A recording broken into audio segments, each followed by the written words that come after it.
So, what you see before you is the entire reading, and it has been timed to last 3 minutes. It's on white fragility, just by coincidence, and it's taken from a paper by Robin DiAngelo, not her best-selling book, but a paper that is closely associated with it. And so I'll begin the reading now. Whites are taught to see their perspectives as objective and as representative of reality. The belief in objectivity, coupled with positioning white people as the norm for humanity, allows whites to view themselves as representing all of human experience. Many whites do not think about whiteness as an identity that has an impact on one's life. White people see themselves simply as people, representing humanity. Universalism can function to deny the significance of race and the advantages of being white.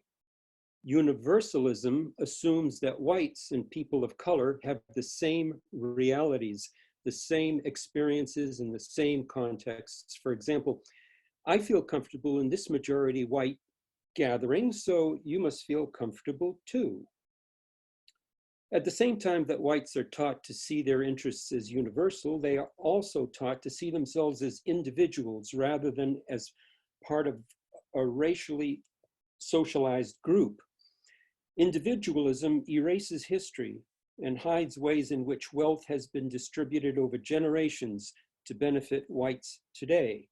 It allows whites to view themselves as outside of socialization and unaffected by the relentless racial messages in the culture.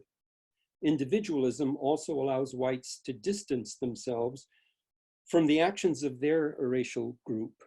Many white persons who recognize racism as real see this problem as that of other white people, you know, the bad ones. Everywhere we look, we see our own racial image reflected back to us in our heroes, standards of beauty, role models, teachers, the media, and in religious images, including that of God himself. God is a white guy. We receive constant messages that we are better than people of color. While one may explicitly reject the notion that one race is inherently better than another, one cannot avoid internalizing the message of white superiority as it is everywhere in the mainstream culture. White identity in large part rests upon a foundation of superficial racial toleration and acceptance. Whites who see themselves as liberal often opt to protect what they perceive as their moral reputations rather than recognize or change their participation in systems of inequity and domination. Okay, that's the end of the reading, and this is all pure exposition of the message of Robin DiAngelo. And this is my first reading on white fragility. Next week or next time, I will have a second 3-minute reading on the same subject, but from a more critical angle. And that's it. As a teenager, Randy Blazak wanted to become a dentist because he had a crush on his dental hygienist who looked like Stevie Nicks. He definitely did not anticipate the career path that led him to infiltrate a skinhead group for field research in the early 1990s, or the PhD he earned in sociology from Emory University in 1995. Dr. Blazak spoke to this group in 2017 on white supremacy, an issue that just keeps growing. As if COVID-19 weren't bringing enough problems, it is providing another avenue for the white racist agenda. Well versed in that agenda, Randy now works as a consultant on hate crime cases and diversity issues. Since 2002, he has been the chair of Oregon's Coalition Against Hate Crimes. Oh, John, get that off. And serves as the vice chair of the Oregon Department of Justice Steering Committee to implement the state's new bias crime law. Randy is a little more careful these days about his research. Once he became a father in 2014, he moved away from high-risk projects such as infiltrating hate groups. The day his wife went into labor, he was touring a prison. He hasn't been inside a prison since. We welcome Professor Randy Blazak. It's, you know, life takes different paths. So I was a math and science kid who wanted to have a career in dentistry for the reason Joyce admitted. You know, as a teenager, and then I went to a university named Emory University that some folks know in Atlanta. It pops up in the news every once in a while, and had a break between my physics and chemistry class as a pre-med major, and took an intro sociology class, which we would refer to as the everything you know is wrong class, and put me on a completely different path. And part of that was I grew up in a town called Stone Mountain, Georgia. Stone Mountain is famous. It's sort of back in the news again because the largest Confederate monument is Stone Mountain, Georgia. It's literally the size of a mountain.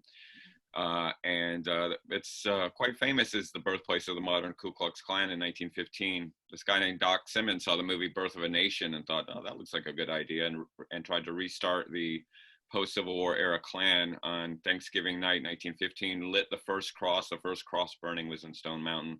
And I grew up around those folks thinking it was quite normal and that every town had a Ku Klux Klan chapter.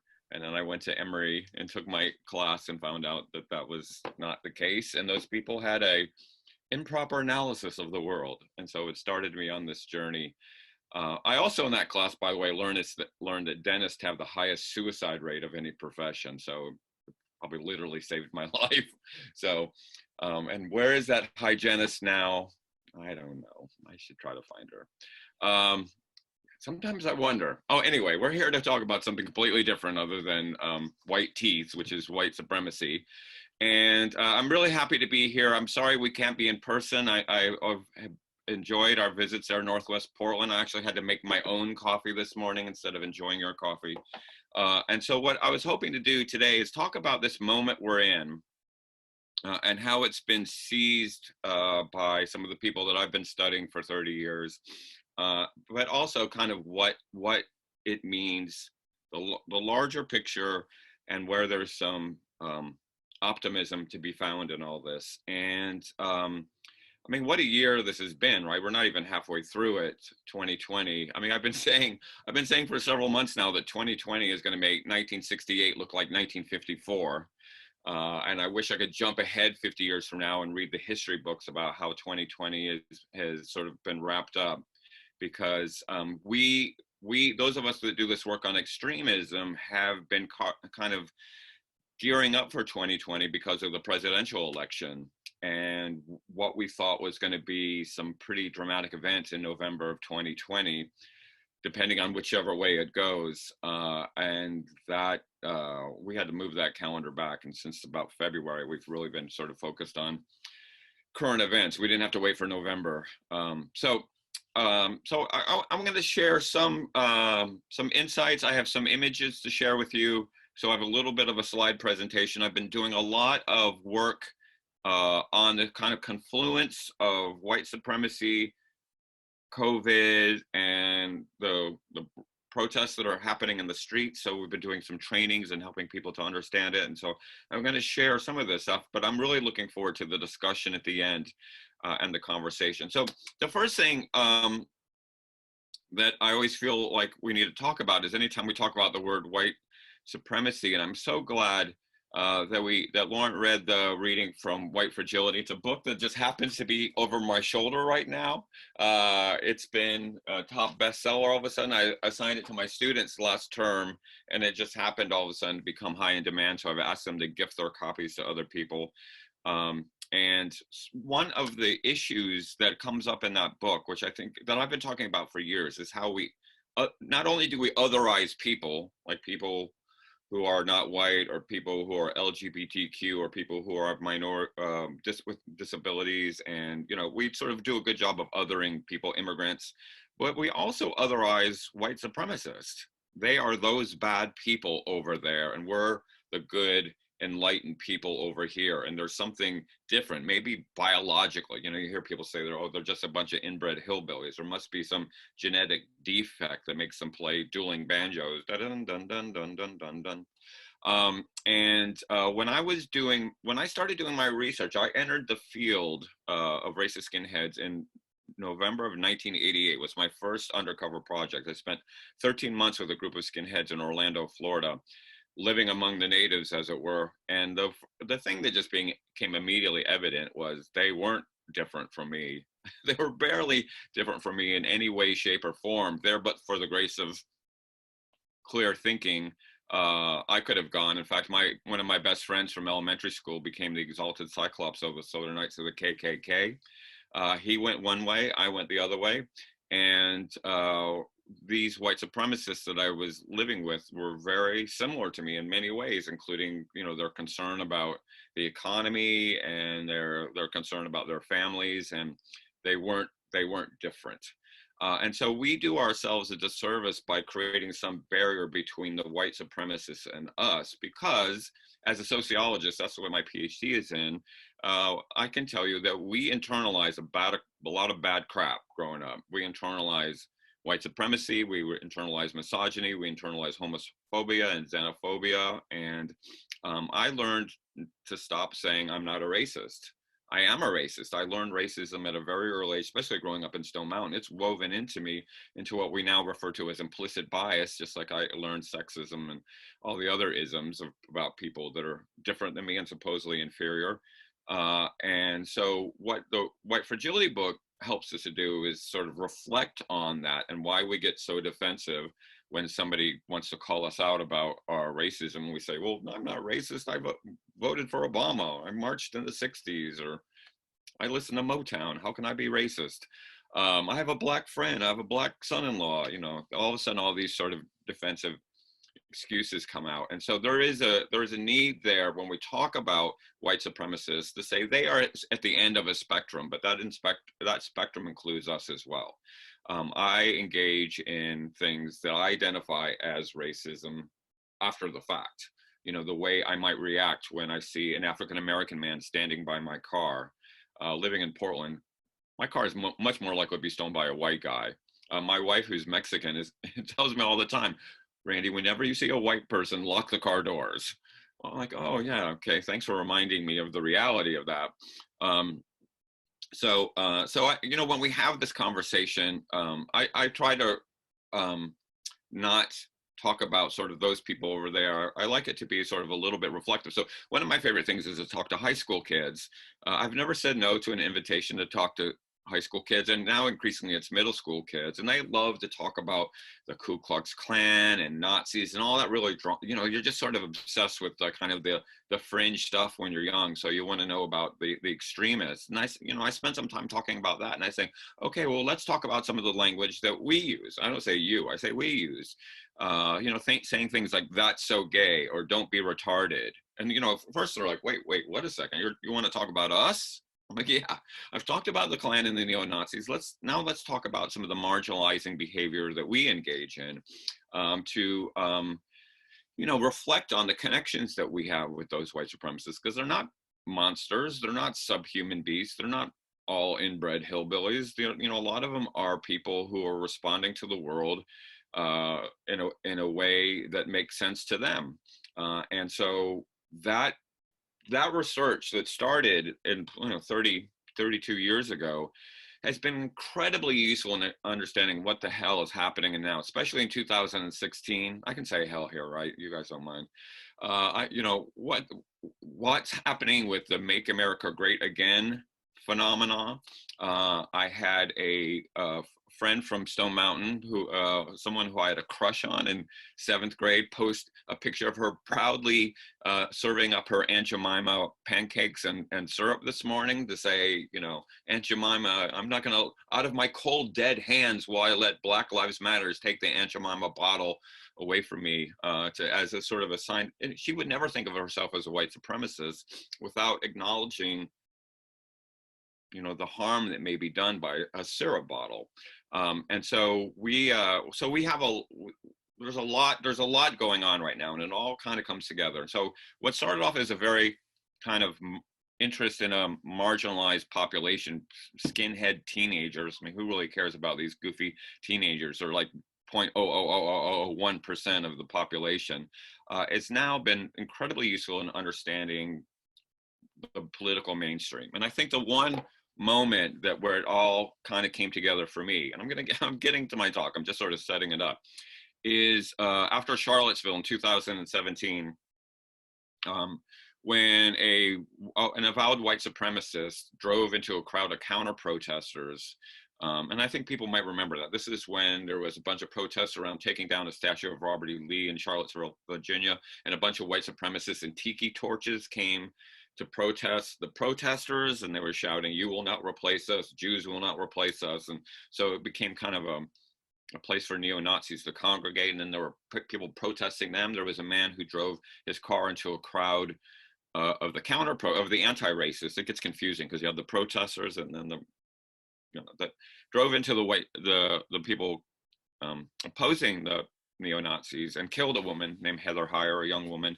And Donald Trump, went on TV and said, "Hey, there are fine people on both sides of this discussion." So the anti-racist people, there's some fine people over there, and the neo-Nazis are some fine people over there. And of course, he steps in it routinely, including this morning, which I'll get to in a minute.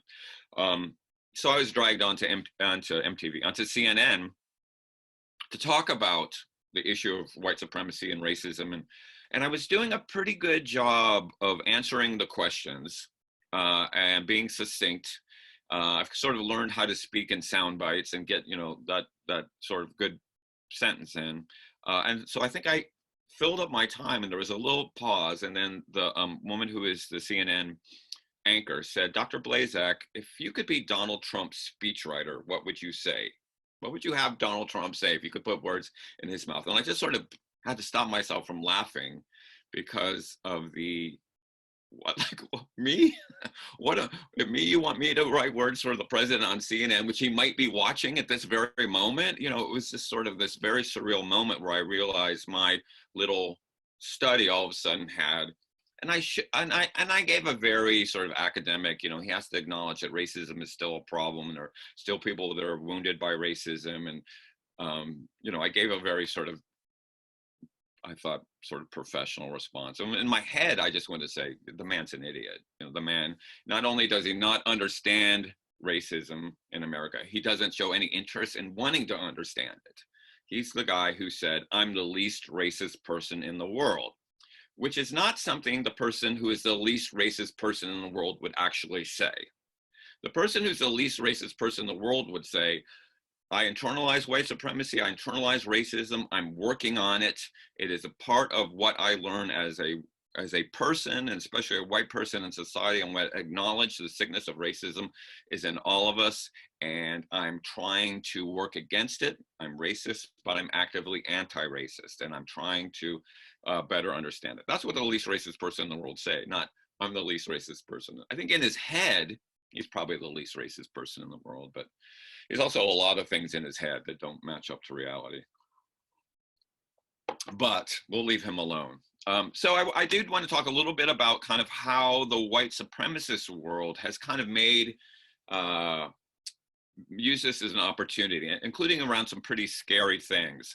And one of the things about the white supremacist world is it is very nimble. It is very able to adapt to whatever is in the mainstream world that it can exploit. So for example, 10 years ago, they were all obsessed with gay marriage. That was the thing that was, going to make society collapse. And so all of a sudden they became, very focused on the morality of America and protecting America from gay marriage. Remember all that stuff about how same-sex marriages happen, straight marriage will collapse. The main threat to straight marriage is straight marriage.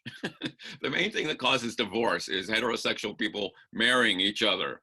It's not gay people. But that was just sort of the rhetoric around the time. And so there, whether it's immigration or AIDS in the 1980s was a big thing for, they will seize on whatever is the dominant news story to try to advance their cause. So it's not surprising that COVID has been adapted by the white supremacists. And so what I wanted to do, and I'm going to show some images, and I want to just mention that some of these images are a little bit challenging. And I really have to thank the Anti-Defamation League that has done the hard work of sort of documenting and chronicling a lot of these images. Sometimes it gets a little emotionally taxing to spend in my older days when I was a younger person. My research was primarily going to these places where they hung out, including the Klan rallies.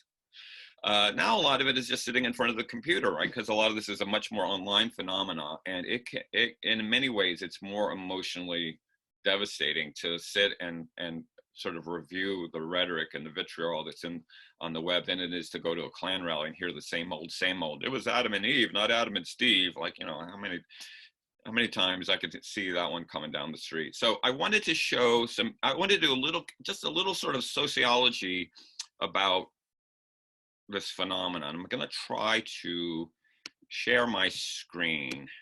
Okay. So one of the big things that we've seen around this, one of the first things that sort of came up when coronavirus became an issue was the scapegoating that was happening, especially targeting Asian and Asian Americans, especially Chinese Americans. I mean, we saw some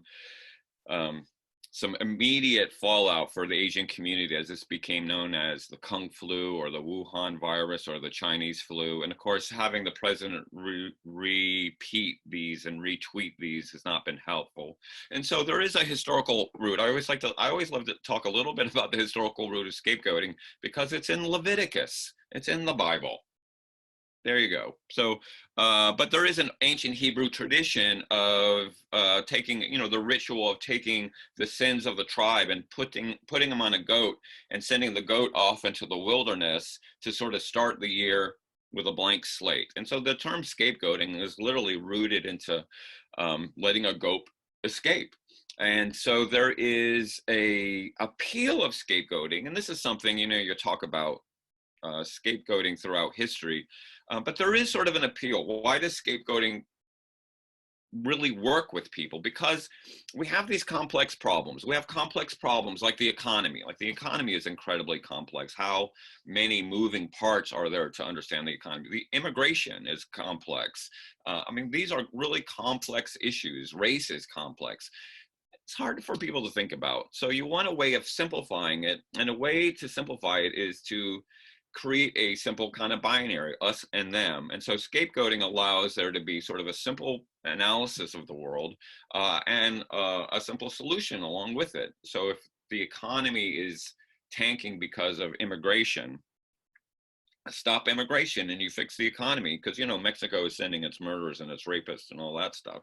If the economy is in trouble because of, you know, Japanese imports, well, you know, let's go after the Japanese. I mean, and of course, the person that used this to great effect was a little man named Adolf Hitler, who wanted to explain why Germany lost the Great War and was thrown into debt, and you know, the end of the German Empire.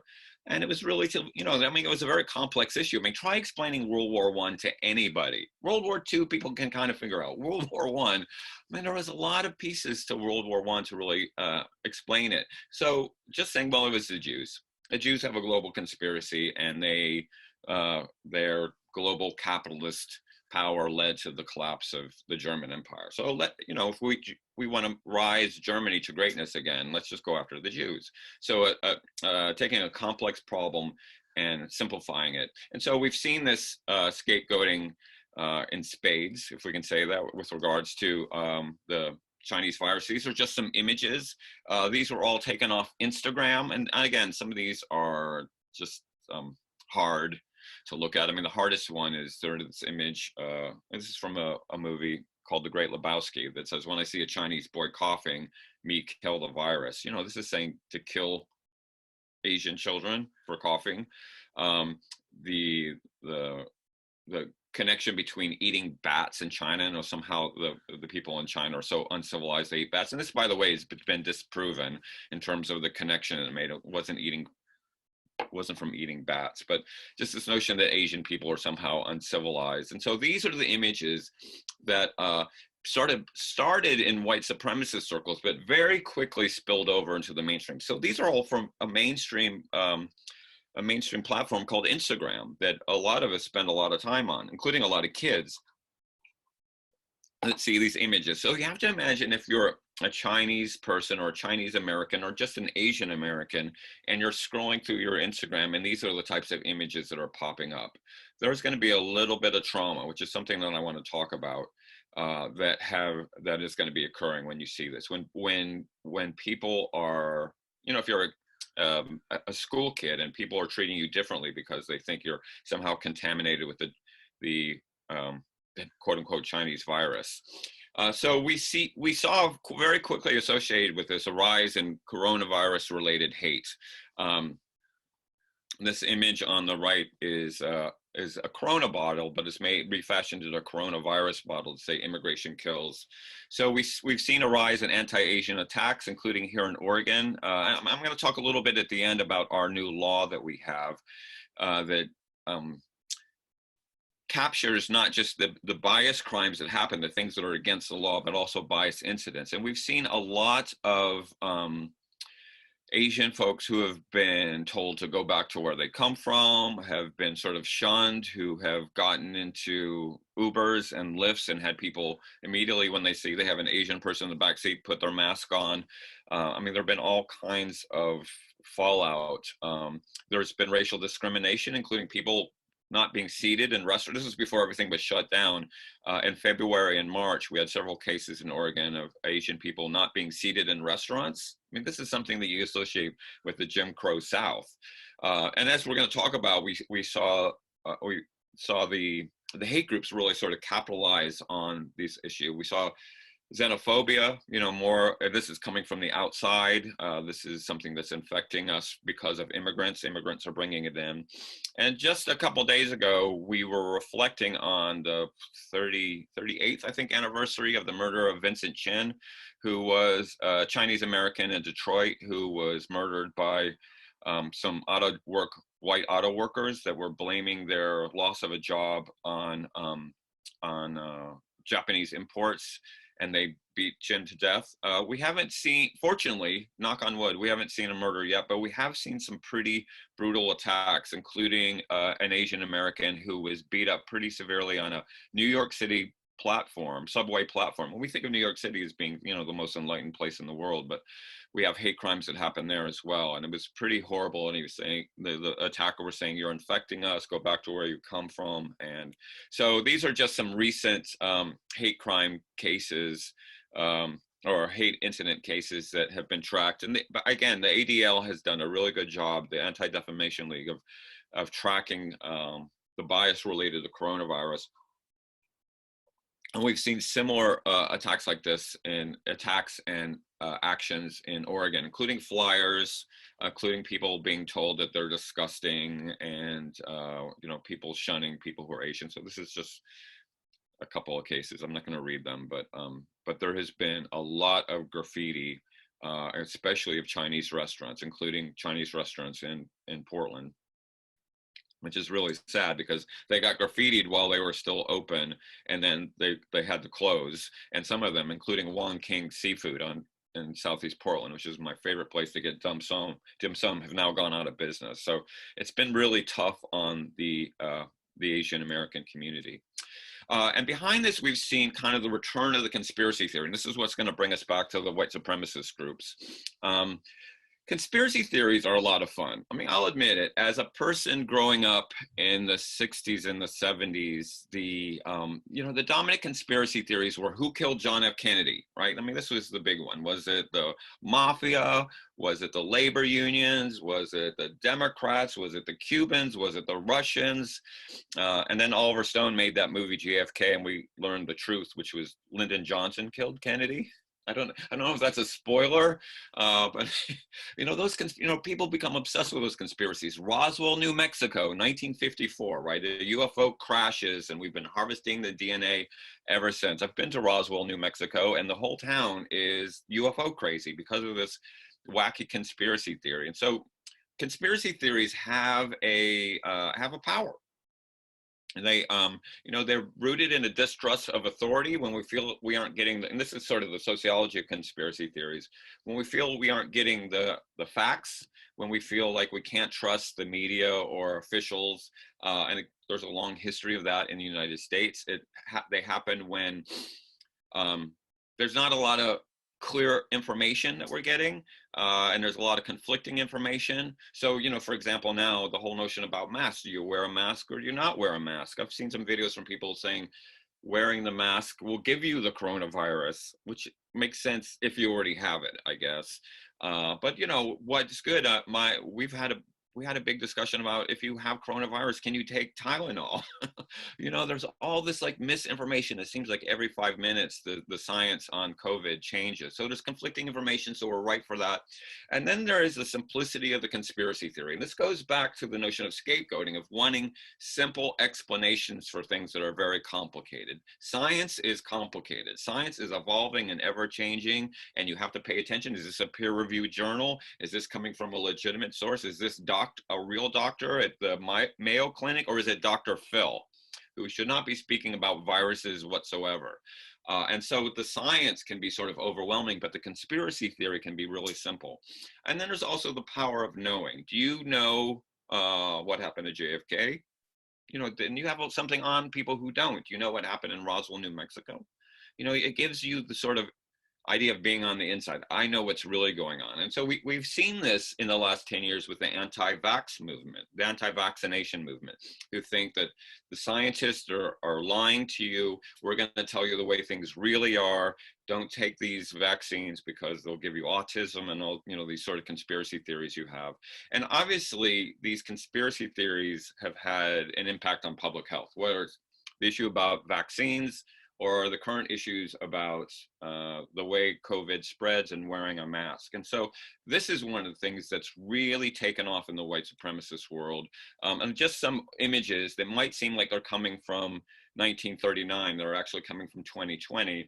One of the things that we've seen promoted the most by these groups, and this is, by the way, these images come from what we would refer to as the dark web, that where you go deeper, not Facebook, not Twitter, although they do pop up in those formats, but these are sort of things you kind of have to know the pathway to get in, including things like 8chan and Discord, and there are some that I spend way too much time on, but you know, sort of ways that these white supremacists communicate with each other. And then the goal is to get these images and spread them into the mainstream on things like Twitter and Facebook. And so the big thing that we've seen among these groups is this idea that this virus is a Jewish plot. And this anti-Semitic trope goes way back, not as far back as you might think. It really sort of starts becoming popular around the time of the French Revolution, when we moved away from the divine right of kings. Who would want to replace, you know, of course, the kings and the queens were given power by the church, whether it was Rome or the Church of England. So who would want to remove that power? Must be the Jews. And so a lot of the democratic movements that were happening, whether it was the French Revolution or the Russian Revolution, you know, we're seen as Jewish plots to deprive the divine right of kings that had existed for centuries. And so here we are again. Of course, Hitler uses this as well, the image of somehow the greedy merchant Jew using the Trojan horse to bring COVID in, or the disease itself looking like these caricatures of Jewish faces, or the image of the Jew somehow profiting from coronavirus. The image on the bottom right is, you know, an Asian person coughing and Uncle Sam panicking and then willing to give, you know, a giant check to the Jews for the virus, who are secretly having the virus. They're spreading the virus and they have the vaccine to the virus. That's sort of the conspiracy theory. And so these images, which seem like they're right out of, you know, late 30s Germany, are populating the internet and now spreading into the mainstream, including the mainstream. We had this guy, David Clark, who is one of Trump's favorite people, peg it on George Soros. This is also popular among white supremacists. The Rothschilds or George Soros must be behind this somewhere. No evidence whatsoever, but this guy says not one media outlet has asked about George Soros' involvement in the flu pandemic. He's somewhere involved in this. You know, there we go again. I mean, these are these old pandemics. And then, of course, we had this morning, well, you might not have heard this, but Trump tweeted or retweeted an image of some of his supporters, including one of them that's shouting white power. And I have a feeling that Trump didn't actually I want to give him the benefit of the doubt. He just saw people that were supporting him and he just immediately hit the retweet button, and he didn't notice that they were chanting white power. But these images, all of a sudden come in the mainstream. And I mentioned the Trump thing from this morning because he's retweeted things on Twitter that are from avowed white supremacists, including a group called White Genocide that believes that the white race is disappearing because of this global Jewish plot. So very quickly, the point about that is very quickly it goes from these sort of fringe underground white supremacist groups to the mainstream. The scariest part of this are what we call the accelerationists. And so the work that I do, part of it has to do with sort of training people about what the threat is, what the threat level is. And some of that work is done with federal workers. I just did a training last Tuesday with federal workers at the Bonneville Power Administration. For two reasons. One is we want to be better people. We want to practice diversity and practice equity and be more inclusive and just be less racist and less fragile and all that stuff. But the other is there is a real threat. And the federal workers, anybody working in a federal facility knows this one name. The one name is Timothy McVeigh.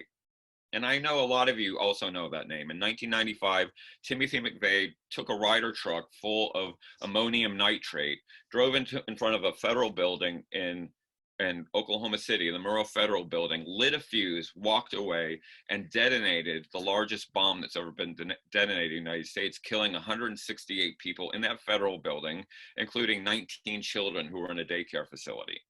Timothy McVeigh was a white supremacist. Timothy McVeigh was radicalized and participated in the militia movement, which was growing in the first half of the 1990s, especially after the Clinton election, especially after Ruby Ridge and Waco, and wanted to start a race war in America.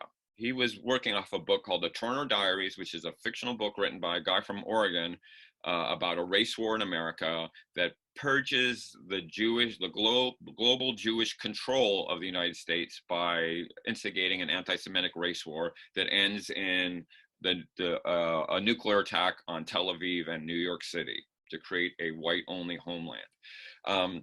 That rhetoric didn't go away when they executed McVeigh in 2001. That analysis of the world has only grown. And the internet has allowed it to grow quite rapidly, the notion that there needs to be a second American Revolution. And they have used various opportunities to say, okay, now's the time when this civil war, this revolution is going to start. So some of you will remember Y2K, which is, I feel the need to sort of explain it because a lot of my college students were not born in Y2K.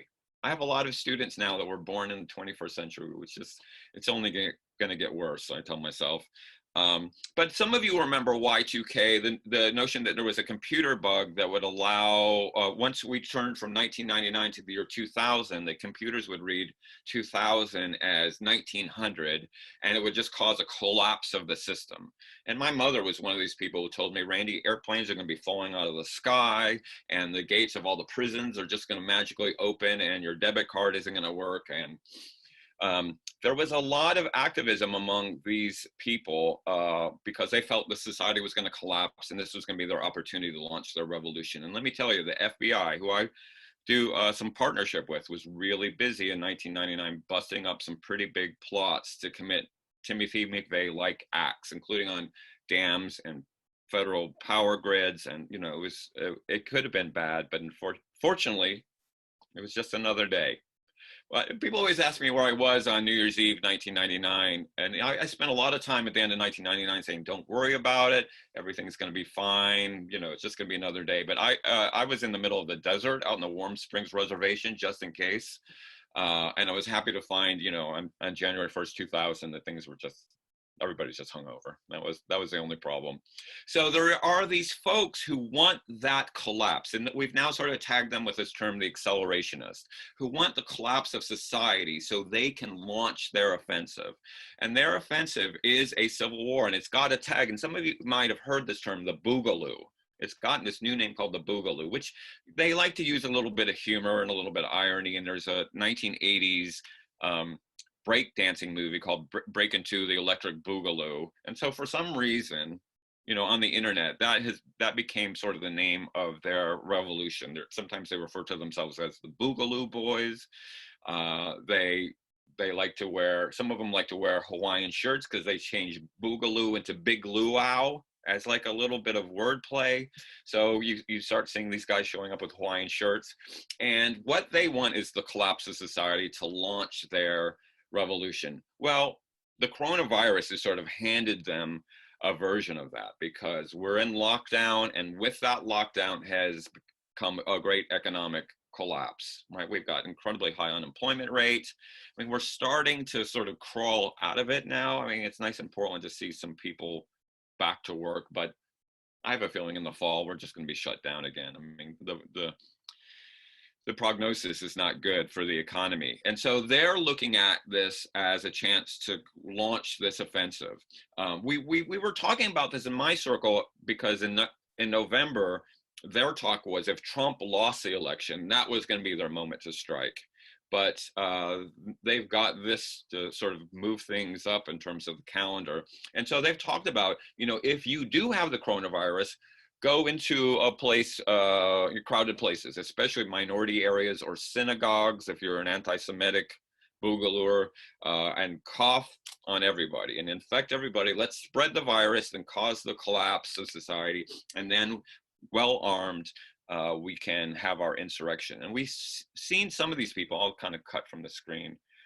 We've seen some of these people popping up at the anti-lockdown protests that we've seen. We've seen, and people might remember sort of as the shutdown started coming, we started seeing these protests in front of state capitals, including Salem and including in Olympia, of these armed guys. We're like, we're not shutting down. I'm not wearing a mask. You're treading on my freedom. And some of those folks had Hawaiian shirts on. And when I first saw it, I thought, well, that's an odd choice of clothing to wear to an anti-government protest. And then I'm realizing that these were the Boogaloo Boys. These were the white supremacists who were looking for the collapse of society, encouraging people to arm. We've seen gun sales spike during this period, which I guess shouldn't be surprising to people. And so when I do my work with the federal employees, the last thing they want to hear, because their job's already tough enough, is that there's another wave of Timothy McVeighs out there who are looking at societal collapse in the attempt to create this race war, this boogaloo, to advance their cause. So that's the threat level. Behind a lot of this rhetoric is some pretty serious threats of violence. And so again, the FBI is again quite busy at busting these plots. So the difference between 1995, when Timothy McVeigh committed the act in Oklahoma City, and what's happening now, is the landscape of white supremacy has changed. It used to be, in the good old days, when I was a young whippersnapper, you had to go to the physical location of these folks. You had to go to a Klan rally.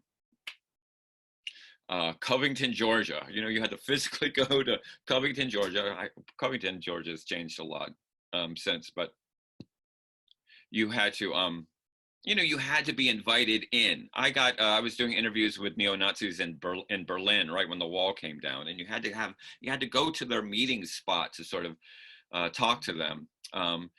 That's all gone. Right? It's been decentralized by the internet and the web. People like Dylan Roof, the young man who shot up a black church in South Carolina, never belonged to a white supremacist group. He was an avowed white supremacist, but he never went to a meeting. He just sat in front of his computer and became sort of radicalized in his mama's basement while, ingesting all the stuff that was coming towards him. And so the difference now in doing this work to interrupt this is in the 90s, you went to the organization and you kind of went after the organization. I mean, I think for better or worse, mostly worse, the FBI figured out how to do this in the J. Edgar Hoover days of going after radical groups and just taking out the tops. The way they went after the Black Panthers. You go after the leadership and then the rest of it crumbles. Chop off the head and the rest of it crumbles. And I think there was a lot of thinking after 9/11, well, you just take out Osama bin Laden and that's the end of Al-Qaeda.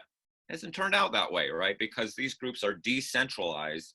And so what we're seeing with the anti-government boogaloo groups is they aren't groups. There's no group. There's no group. It's just a bunch of like-minded people who pop up on occasion at protests and things like that, but they're all waiting for the signal to go. They're arming themselves and waiting for the signal to go. And they have a list of targets, and those targets are minority leaders, the media. The FBI just broke up a plot 4 months ago, right at the beginning of the year, of a guy who was going to do a Timothy McVeigh style attack at CNN. He was going to take a truck full of fertilizer and blow it up in front of the CNN building, right? So never a member of a group, just sitting at home. And so these are incredibly hard things to police, and they require the work of a lot of community partners. So one of the hats that I wear is I'm the chair of the Oregon Coalition Against Hate Crimes. The coalition has been together since 1997, and it was formed in the wake of the Oklahoma City bombing, when the attorney general at the time was a woman named Janet Reno. And I like to mention these sort of trivia in case any of us end up on Jeopardy. So you might remember some of these. Janet Reno, remember Janet Reno? She had a sort of a rough job because there was a lot of they were sort of caught off guard about the rise of right-wing radicals. I mean, first we had Ruby Ridge in Idaho, and then we had sort of Waco, and Timothy McVeigh was there at Waco saying, the government is trying to take away these folks' First Amendment rights. And then Oklahoma City happened. After Oklahoma City, Reno sort of recognized there was a need for law enforcement, federal and local law enforcement, to create partnerships with community groups who do civil rights work, to kind of keep an eye on what the threat level is, because of First Amendment rights that, they're only, at least we're told, only allowed to investigate people who are committing crimes or engaged in criminal behavior. So there needs to be sort of a partnership so we can kind of help keep the flow of information. And so that's why the coalition was formed in '97. We're a partnership with federal police, but also civil rights groups, people that don't normally sit at the table together and often very distrustful. If you have a meeting, a community meeting, and ICE is at the table, it's going to be very challenging. But be able to have a place to have these conversations, to look at this threat. So we are seeing, so the point I wanted to make is that we are now seeing sort of a return of this threat. And so we're looking for ways to build those partnerships. So the good news, I wanted to get to the good news, and I didn't scare the pants off of everybody first, like, there's this coming civil war, beware of the boogaloo. It's only going to get worse. November, yeah, people should ask me where am I going to be in November. I'll say, I'll be out in the desert in Warm Springs. Hopefully everything will be fine, but I have a feeling it's going to be a little intense leading up to that. So the last bit of bad news, and I'll get to the good news. At the core of this issue of the protests that are happening against the lockdown are very core to our values as Americans and our ideas of freedom, our right to free speech, our right to assemble, our right to, petition the government. And we are in a situation where public health and the right to assemble, for example, are kind of bumping up against each other. Yeah, you have a right to assemble, but does that right mean that you have a right to have a big rally in which a bunch of people might get sick? I mean, this is the thing that came out of the Trump rally in Tulsa. Yeah, he's got a First Amendment. I mean, this is, I think yesterday or the Friday, when somebody asked Mike Pence about these, Trump rallies and, are they going to cause the infection of more and more people? And his response was, well, they have a First Amendment right to assemble, which is totally true, right? But we have sort of always tried to balance our constitutional rights. You have the right to free speech, but you don't have a right to scream fire in a crowded movie theater. Or the way I explain it to my students, if you think you have ultimate free speech, next time you're on a plane, say, I have a bomb, and see how your right to free speech goes, right? You won't, and please don't do that, because I don't want you to say, I was doing it for Blazak sociology class. There are limitations. You have a right to keep and bear arms, but that doesn't include nuclear missiles, which are arms, right? You don't have that right. Sorry, NRA.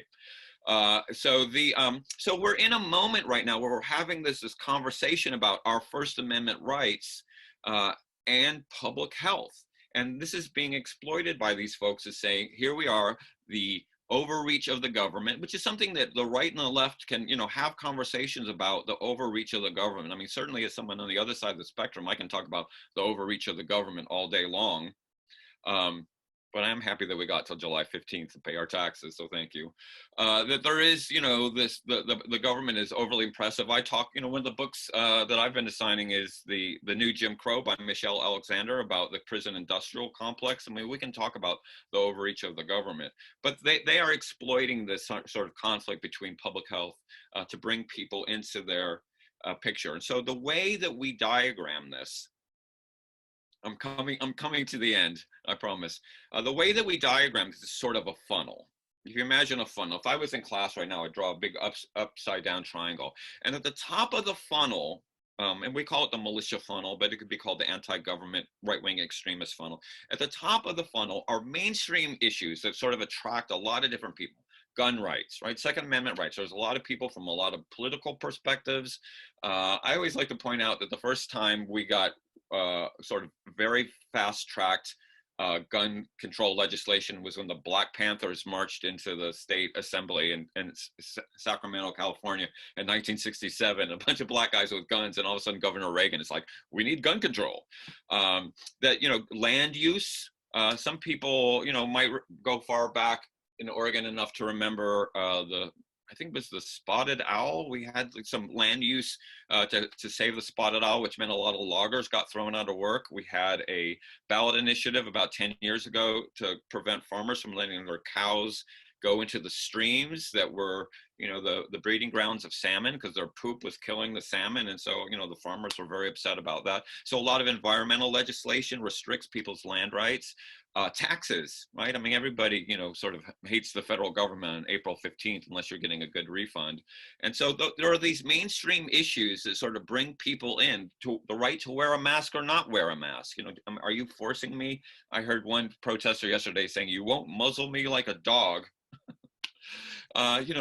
These sort of rights bring people in. And then when you go down in the funnel, a little bit lower, it becomes sort of an anti-government rhetoric. The government is the bad guy, especially the federal government is the bad guy.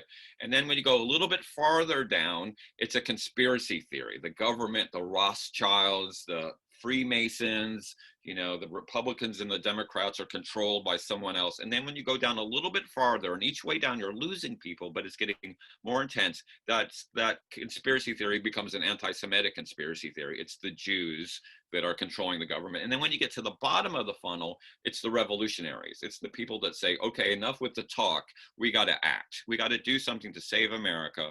And that's where Timothy McVeigh was. And that's where a lot of these Boogaloo boys are. They want revolution. So the idea is the more people you bring in at the top, the more you can funnel down to the bottom. And so we're seeing an acceleration of the funneling right now that is frightening.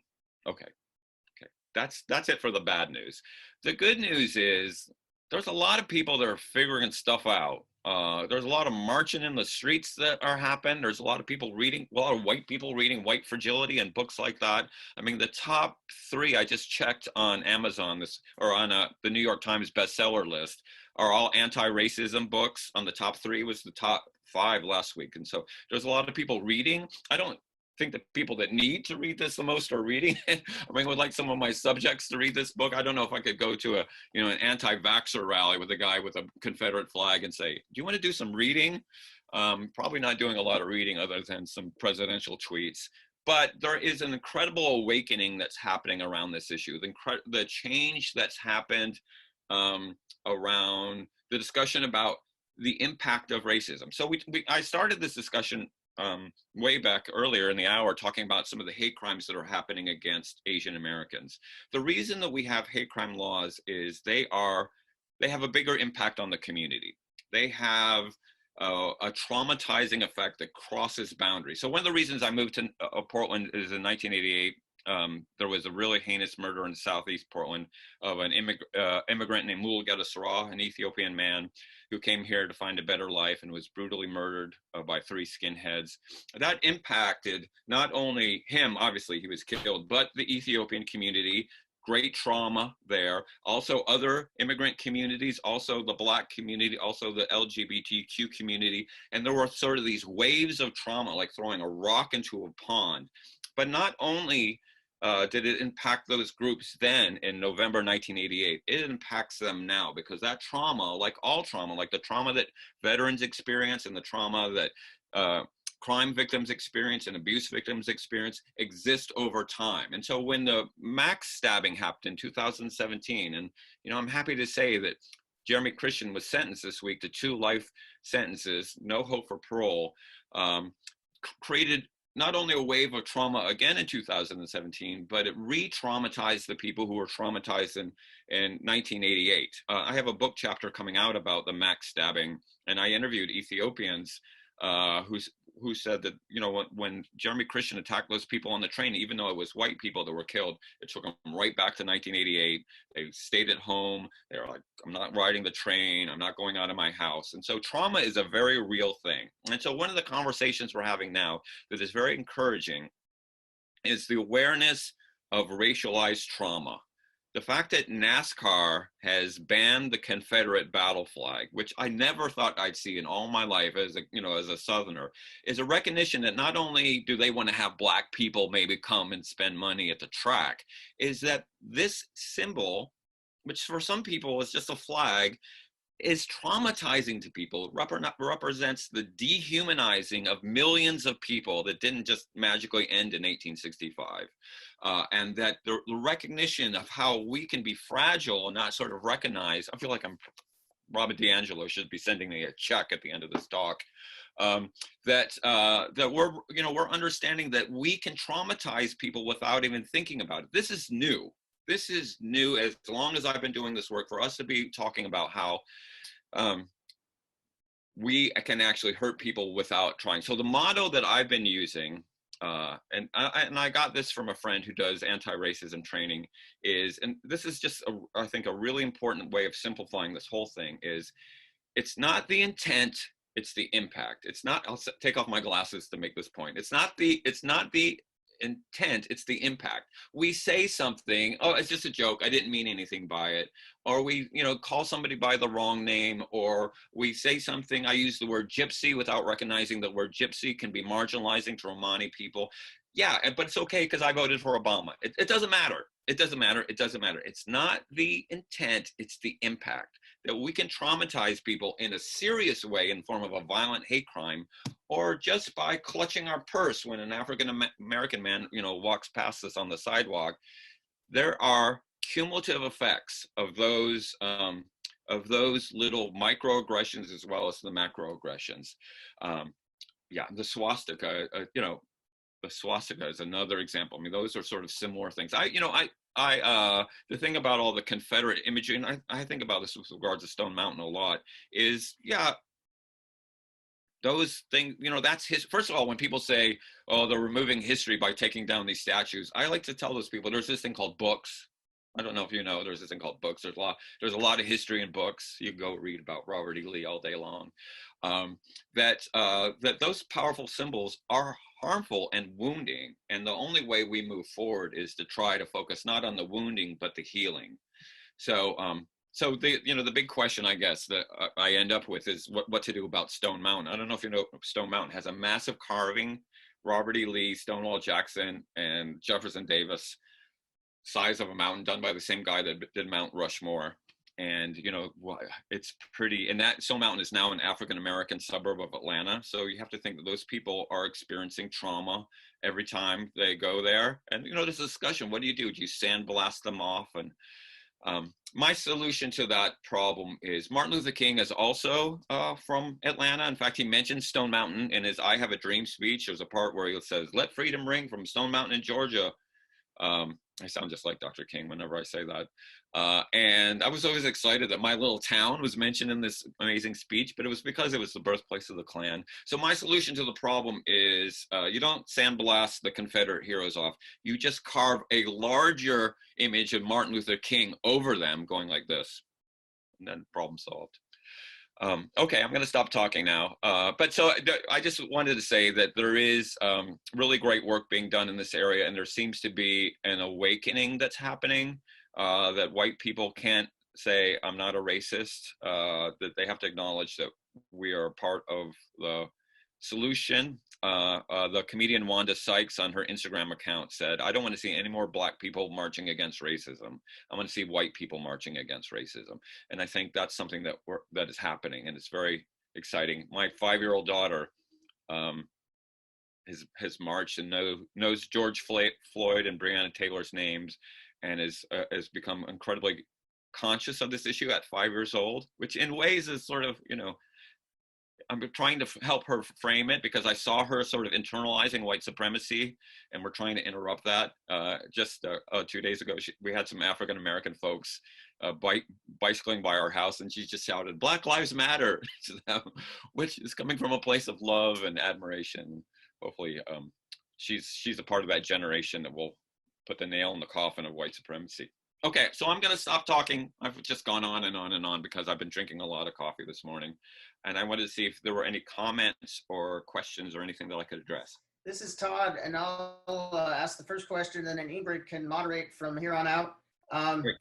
So you mentioned with the pandemic and racial tensions, the timeline of worry has come before the election. But I fast forward to November now, I worry that however the election turns out, there's going to be a lot of unrest. I think if Trump manages to maintain power, there would be huge riots. And then if he didn't, one, he might not leave. And two, his base would cause a lot of problems. How are people like you preparing for November, and how should we look at that? It's a challenging question, because either way, right, if he wins, there's going to be, just like when he was elected, there was a lot of people in the streets.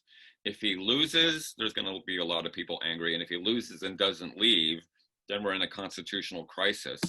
Yeah, I mean, it's okay. It's such a big thing. It's hard to answer. And so we're trying to kind of front load people's ability to think about what's going on by thinking about the depth of racism and the problems in America. And so people aren't immediately kind of pulled into the fray.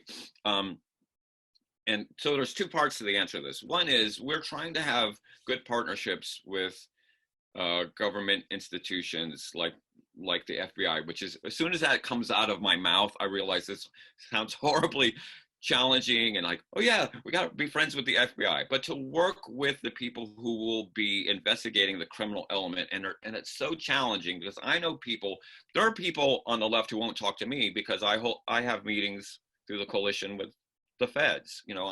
I'm a collaborator, but I'm trying to, cultivate the good relationships among the people inside the system that want to shut this down. So we're trying to kind of build those channels of communication to help. I wish I had a really good answer. My first thought is just hide in your basement and wait for it all to blow over and hope for the best. Lots of canned beans.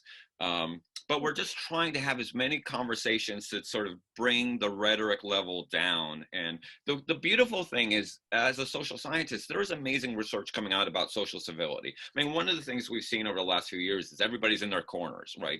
I mean, the Facebook battles between, your conservative family members and your liberal family members. And there are great ways of actually bringing those folks together. And one of the things that's been very encouraging over the last 3 months is to see people who are kind of dyed in the wool conservatives realizing, oh, if we go down that road, we get more division. There might be a way to go down another road to create unity, and finding out those ways to partner with people who are on the other side of the political spectrum. And so we're trying to find more commonality to sort of take away the TNT from the keg that's, the fuse that might blow up in November, to try to make it more of a unified voice instead of a divisive voice. And that's not a very satisfying answer, but we're just trying to help people be prepared. I'm seeing some things coming in. The next question is from Michael Borchet.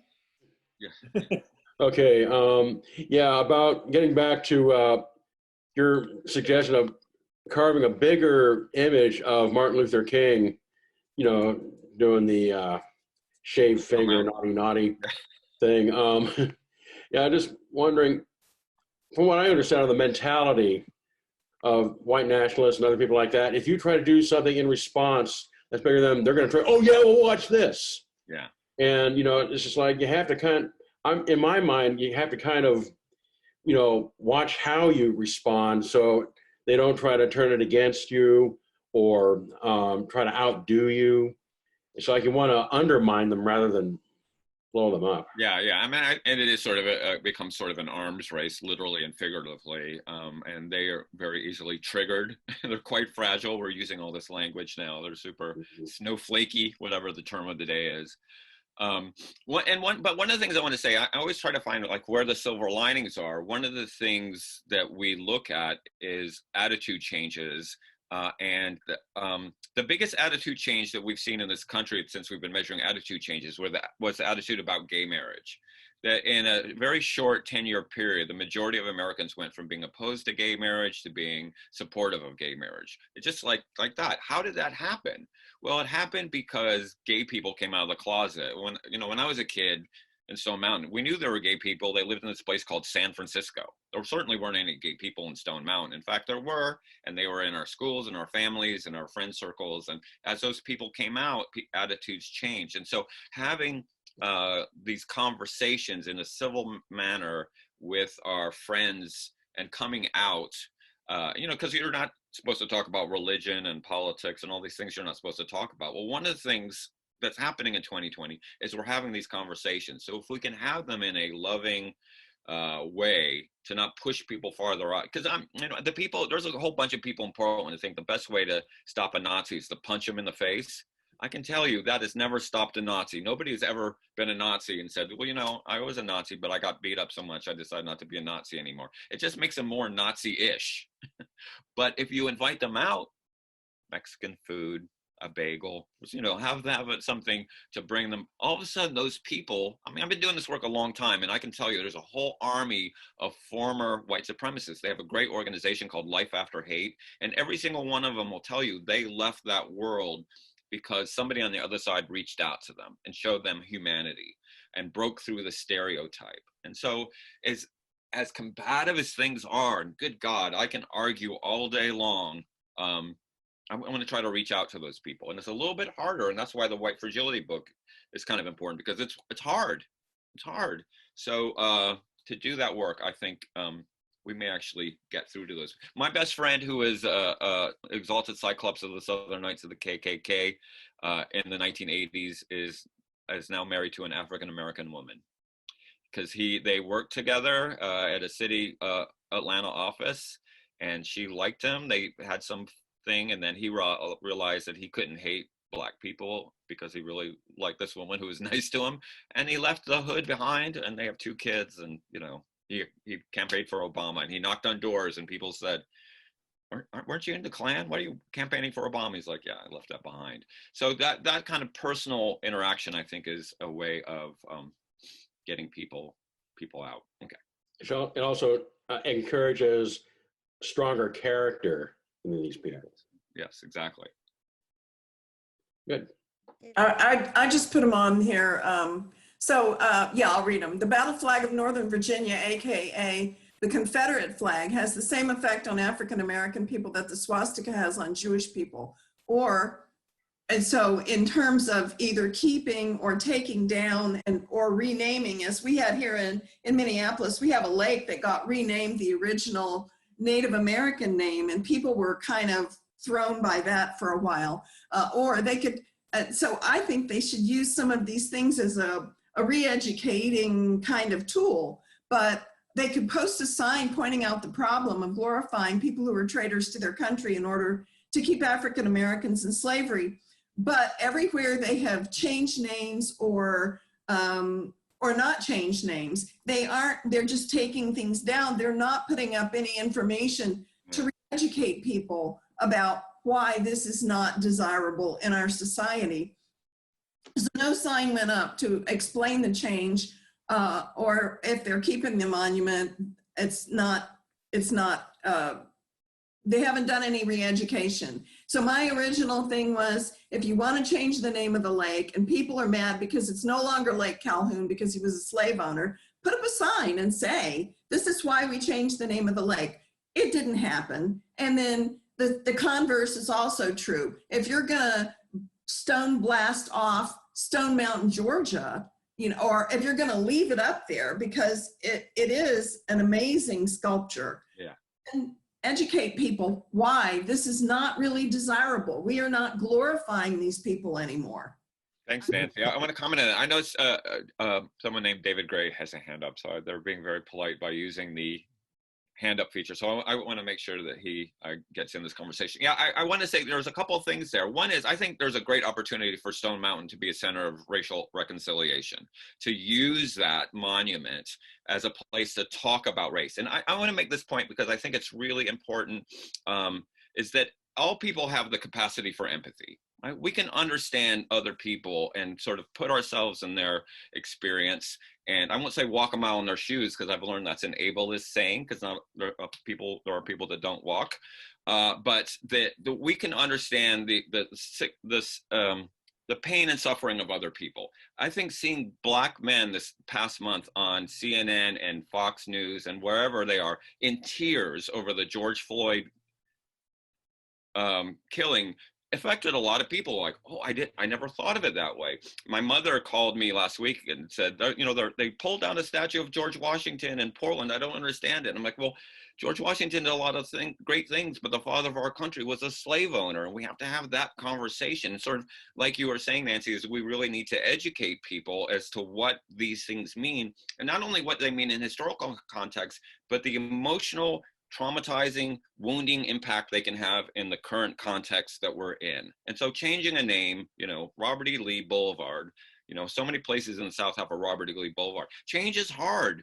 I mean, change is, the older you get, the more resistant you are to change. I feel myself happening this way all the time. Even if they update Zoom, but I like the old Zoom, and now we got a new Zoom. I was just getting used to you know, we are always resistant to change. But if we understand why that change is important and why the change helps the healing and reduces the wounding, I think people's empathy can see the value in that. And so I think there's a great opportunity here, instead of being more combative, to do that. I think that educational piece is so important, because so many people don't know the experience of being a Muslim in America or being queer in America. But once that, you know, that family member comes out and says, hey, Dad, let me tell you, I hear you saying all this anti-gay stuff.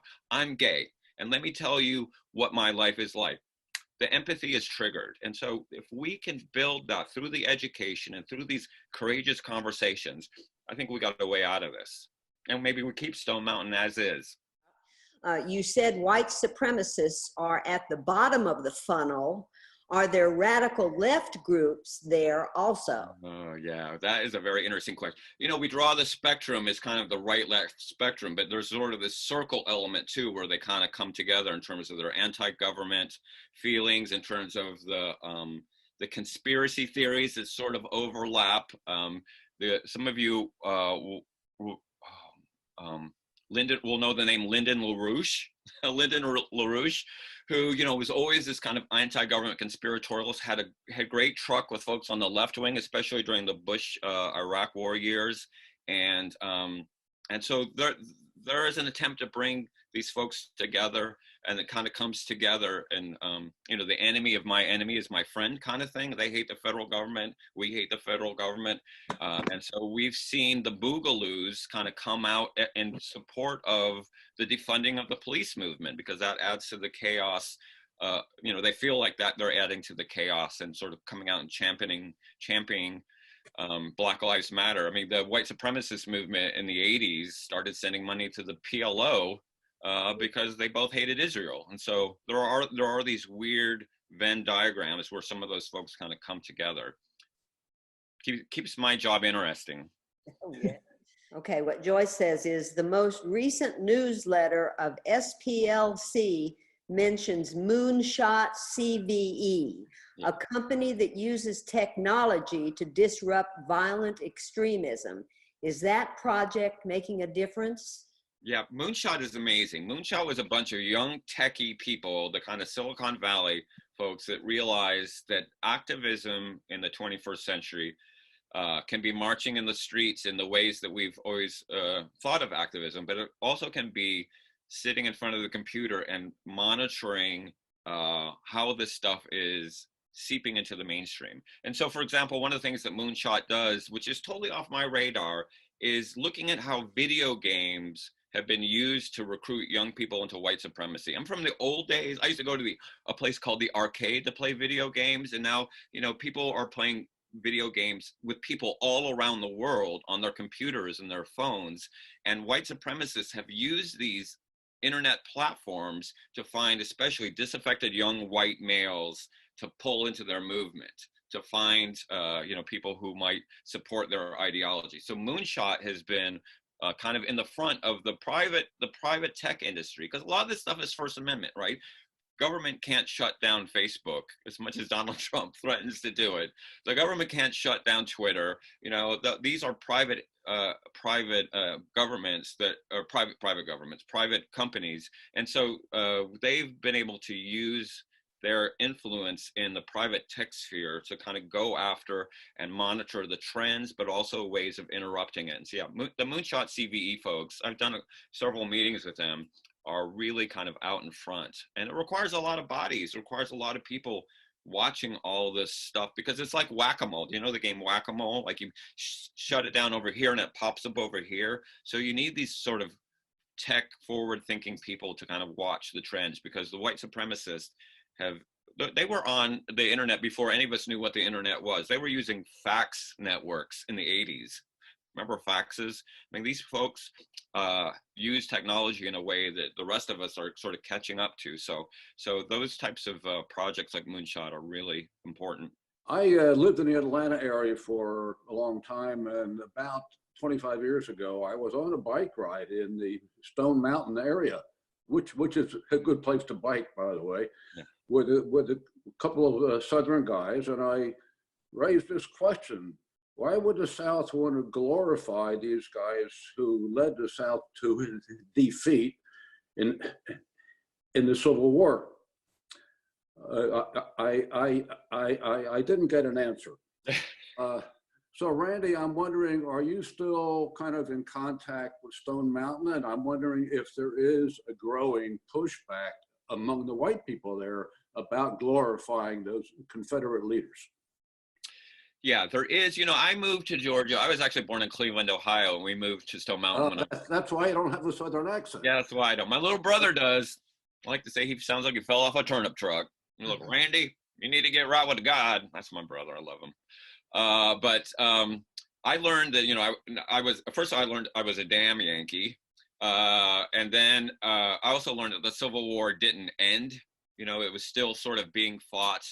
The War of Northern Aggression, as they called it. And so there is a mantra in the South that the South will rise again. And the Confederate battle flag is a part of that. And I was having a conversation with a man, we'll just call him Bubba for reference, who had a t-shirt on that said, with the Confederate flag that says the South will rise again. And I said to him, can you tell me what that really means? I grew up in Stone Mountain, and he sort of like gives me a nod because Stone Mountain is well known. And I said, because the South has risen economically, it's not the Rust Belt, it's the Sun Belt. It's risen politically, it's risen culturally, whether it's country music or rap music, it's all coming out of the South these days. And he just said, well, you know, it means the old ways. You know, what are you talking about? I mean, what do you mean, what old ways? He's like, you know what I'm talking about. And I said, oh, you mean like Jim Crow? He's like, even before that. I said, like plantation? Yeah, you know what I'm talking about. And what he was talking about was enslavement. You know, the official dehumanization of African people in you know, a subservient enslaved position. That there is this mentality that persists in the South, that those were the good old days. And that can be reclaimed, that we can go back to that. And when CNN in 2016 asked Donald Trump, what is the again in Make America Great Again? Make America Great Again assumes America is not great now, but was great at some day in the past. And so they asked finally, when is somebody going to ask him about the again part of this? Not make America great, but make America great again. And they asked him, when was America last great? And I think they were, you know, hoping they didn't say like 1850, but he said late 40s, early 50s. And I'm going to hope that when he said that, he meant the economy, because we had a pretty strong post-war economy. We also had the highest labor union membership and the highest tax rate for millionaires in the late 40s and early 1950s. But a lot of people heard that as, yeah, that was the peak of Jim Crow. That was before the gay rights movement and the feminist movement, and before the time I had to worry about transgender bathrooms. And when straight white, cisgendered, male, able-bodied men, you know, were the king of the heap, and nobody challenged them. And so that mentality of the South, you know, is alive and well in the kind of neo-Confederate talk that we get. It's not just about Aunt Jemima. It's about the notion of, you know, white male authority being unchallenged. And so it sort of survives under this auspices of, you know, the Confederacy. And it's not about being a traitor. I mean, I agree, these guys were traitors, and they went to war and killed American soldiers, right? These people killed American soldiers. But fortunately, they were defeated by the USA. USA, USA. I always, whenever I see a Confederate flag, I say, USA, beat you guys. I'm like, what? But it's really sort of this shell about white male supremacy that exists, that they feel is so challenged, and they want to go back to that. And it resonates, and it's, you know, it's back. I mean, NASCAR banning the Confederate battle flag, as Michael mentioned, is, you know, that will bring the Confederate battle flag out in force. You better believe at the next NASCAR race, even though they might not officially be flying the Confederate flag, there's going to be a whole bunch of Confederate flags in the parking lot, because they're going to feel like, oh, don't tread on me. So, but that's where the education piece is important. That's why we have to talk about it. And that's why it was so empowering to see NASCAR racers stand with the one black racer and say, you know, we stand with this guy. Randy, excuse me, but I'm not clear whether you're saying there are helpful changes in Stone Mountain, places like that. Are you saying that? Well, Stone Mountain is changing. I mean, the news is we're changing demographically. And Stone Mountain is now a disproportionately African-American town. And the black mayor who lives in the house that used to belong to the Grand Dragon of the Klan put a bell in the town square because Martin Luther King said, let freedom ring from Stone Mountain in Georgia in 1963. And now there is a freedom bell in Stone Mountain, Georgia. And my neighborhood, the house that I grew up in, there's an African-American family living in that house. So change is happening. America is becoming a browner country. The Census Bureau says that by 2050, white people will be a smaller piece of the pie than non-white people, although non-white people are a whole bunch of different people. It's not like they're all in a room together saying, oh, 2050. But you know, the change is happening demographically, and there is the backlash, like there always is, for the people who feel like they're taking over. I mean, the white people that I grew up with will complain endlessly about Stone Mountain. Ain't what it used to be. It ain't what it used to be. It's gone downhill. And I say, oh, you mean because there's a black family in your house now instead of a white family. But there's also all this coming together, including interracial relationships and, you know, people in deep Mississippi who are having book reading groups of white fragility. I mean, it's amazing. It's like wokeness is breaking out all over the country. I mean, there is this pushback, and there will always be the pushback, but the pushback is lessening and lessening and lessening. And kind of like around the issue of gay marriage, the more we have these relationships with people different than us, the more we have friends who are Muslim and are, you know, El Salvadoran immigrants. And, you know, it takes away from the strength of it. And so even though we are guarded against the boogaloo, the people that want to launch Timothy McVeigh style white revolution, which is frightening as hell, the good news is, you know, people are actually finding partnership across these, outside of these bubbles that we've been living in, which makes me very encouraged. Yeah. Okay. Even in Stone Mountain, Georgia. Okay, from Susan Pierce, she says, I have a theory that there is a yin and yang in most everyone, including we are beginning to recognize in the likes of George Washington and Thomas Jefferson. How can we effectively acknowledge their problematic behaviors while also recognizing the historic creation of the democracy/republic of the USA? Yeah, that's such a good point, because the norm is, and this is like a mantra we chant in sociology, is things are complex. Things are complicated, but we simplify. We simplify Washington as the father of the nation and Jefferson as the architect of a nation. But they were complex individuals. I mean, they were, Thomas Jefferson was fascinating person who also owned slaves, who also had a sexual relationship with a slave that he supposedly loved. I mean, these are complex people. And so the more that we can talk about the complexity of our reality, the complexity of the concept of race, the complexity of the nature of the economy, the more we can help people with the complexity and move away sort of the cartoon characterization of these folks, the more honest we can be. And I think the sort of the theme of this moment that we're in is that we can't move forward on the issue of race in America until we have an honest reckoning about race, until we stop denying. My father said, Black people have it so good. What are they complaining about? Let's talk about the reality of that. Until we have an honest sort of reckoning about the history of dehumanization that didn't magically end in 1865, that persisted through Jim Crow and mass incarceration and George Floyd and beyond, we can't make progress. So a part of that is having a discussion about the complexity, including the complexity of the people who helped create this nation. Wrapped it all up right there in a little bow.